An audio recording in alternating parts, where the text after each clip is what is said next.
చేనుకెళ్ళి తెప్పుకొచ్చిన పెట్ట జామ పండ్లు పిల్లలు వచ్చిందని. ఇగో ఇప్పుడు ఒక చెంచా చక్కెర, ఒక చెంచా సగం చెంచా కారం, సగం చెంచా ఉప్పు, ఇక ఇంట్లో నిమ్మకాయ సగం నిమ్మకాయ ఇంట్లో విండి జామ పండ్లకి వేసి కలిపిస్తా పిల్లలకు. ఇక మసాలా జామకాయ అంటాం. ఇక ఇన్నే అన్నీ కలిసి ఇన్ని వేసుకొని దీనికి సరిపోయేటంత వేస్తా.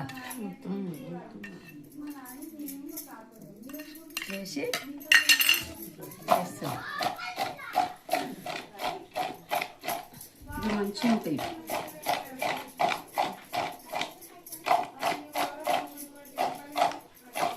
వీడియో ఇవాడు బెట ఇక మంచిగా ఉందని తెలుసు.